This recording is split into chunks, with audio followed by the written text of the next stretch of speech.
Olá, boa noite. Estamos de volta com Frente a Frente, que recebe hoje o deputado João Roma, ele que é do PL da Bahia. E notícia fresquinha aqui para você. A Câmara acaba de aprovar o texto base do projeto que estabelece o teto de ICMS em 17% para combustíveis, energia elétrica, transporte público e telefonia, que passam a ser considerados serviços essenciais.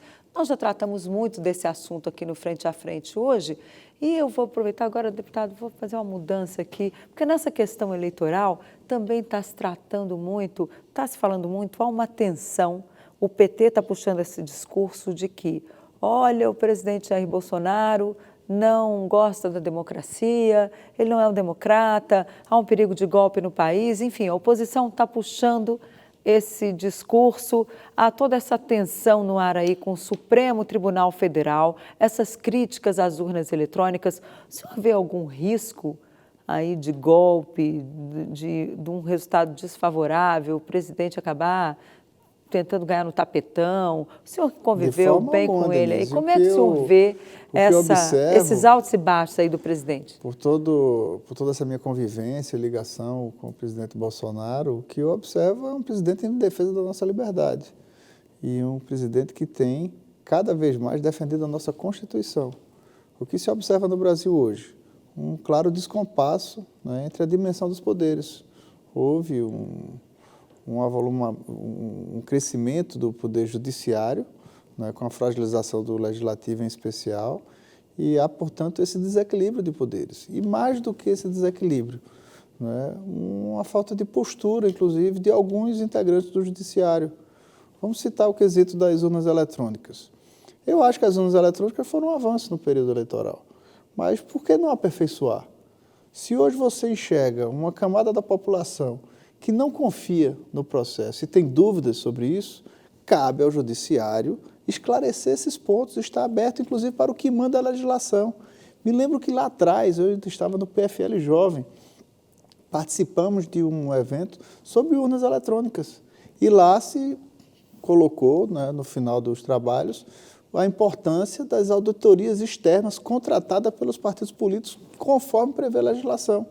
Aí hoje, quando se fala de um tema como esse, há uma reação, um bate-boca, né, uma postura dos integrantes do judiciário como se fosse justamente descer para o palanque e como se isso fosse uma agressão. Não é.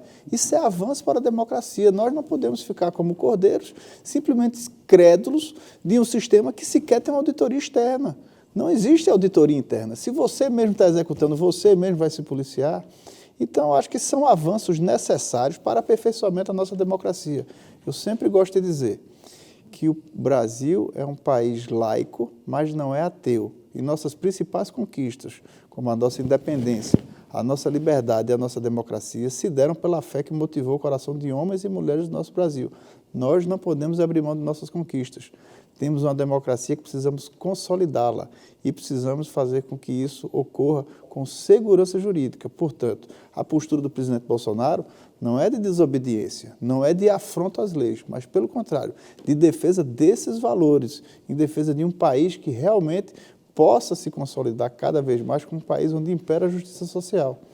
O que fica no descompasso nesse momento é uma postura do judiciário que agigantou das suas funções e tem hoje uma conduta que, ao invés de se manifestar nos autos, como falou o ex-ministro e ex-deputado Aldo Rebelo, que foi presidente da Câmara, o juiz se manifesta nos autos, não fazendo afrontas, não emitindo opiniões sobre determinado personagem político, não descendo para a planície de uma disputa que serve a todo cidadão brasileiro. É um caminho perigoso, mas não, né, para quem está no exemplo de uma autoridade judicial. Pois é um caminho perigoso. A gente vê o Supremo indo para o lado político.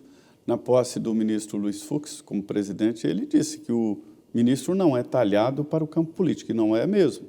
Há uma diferença muito grande.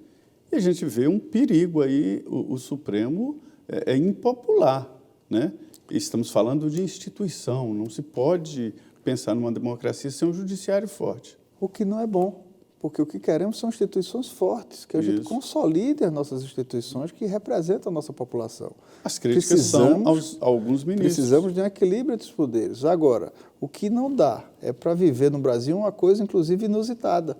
Geralmente, processos, né, de atentado às leis ou até de processos totalitários surgem geralmente de um executivo que fica soberbado com suas funções populares. Já que no Brasil a gente está vendo muitos atos, né, que começam a vir mais asseverados vindo do judiciário e não do executivo. Mas o judiciário é provocado, né, deputado? As pessoas vão lá, entram com uma ação direta de inconstitucionalidade, que acaba virando uma discussão, dá uma celeuma.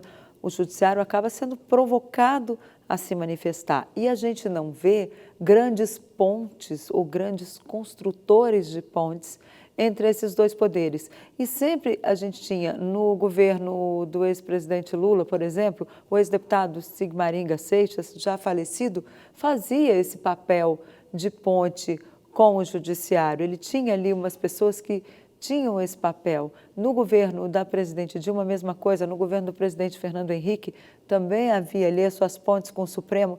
E agora a gente não vê.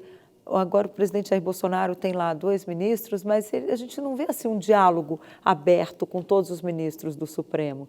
E ainda critica o ministro Toffoli quando ele vai no encontro com Elon Musk, que teve a semana passada, né, o presidente Jair Bolsonaro, o ministro Fábio Faria e o ministro Toffoli, do Supremo Tribunal Federal, estava lá. E ele quer fazer esse papel de ponte. O senhor vê quem é que faz esse papel hoje da parte do governo? Muitos personagens podem exercer essa função. Você vê hoje o próprio advogado-geral da União, Bruno Bianco, ele tem tido uma postura de muito diálogo, buscando cada vez mais construir essas pontes. Vários personagens do governo eu vejo nisso. E o próprio presidente Bolsonaro, né, que nós sabemos que tem o seu jeito peculiar de se comunicar, que não é tido a liturgias e de ficar de muita conversa comprida, ele é muito direto ao ponto nas coisas. Mesmo assim, ele é uma pessoa que chegou na solenidade, por exemplo, e foi lá cumprimentar o Alexandre de Moraes, mesmo com todas as dificuldades. Então, o que é que a gente precisa enxergar? É que a gente está tratando com o futuro do Brasil. É que são coisas muito sérias que precisam ser tratadas. Mas o presidente já tem essa consciência de que, olha, eu preciso baixar a bola, não dá para ficar nesse enfrentamento com o TSE, não dá para ficar nesse enfrentamento no Supremo, eu não posso ficar xingando a urna eletrônica o tempo todo, porque, afinal de contas, é esse o sistema que está aí, é esse o sistema que vai ser usado nesta eleição, e ele tem que respeitar o resultado, seja ele qual for. O presidente Bolsonaro, ele não vai superar o inconformismo com alguns temas que ocorrem que não estão corretos de acordo com o seu modo de ver.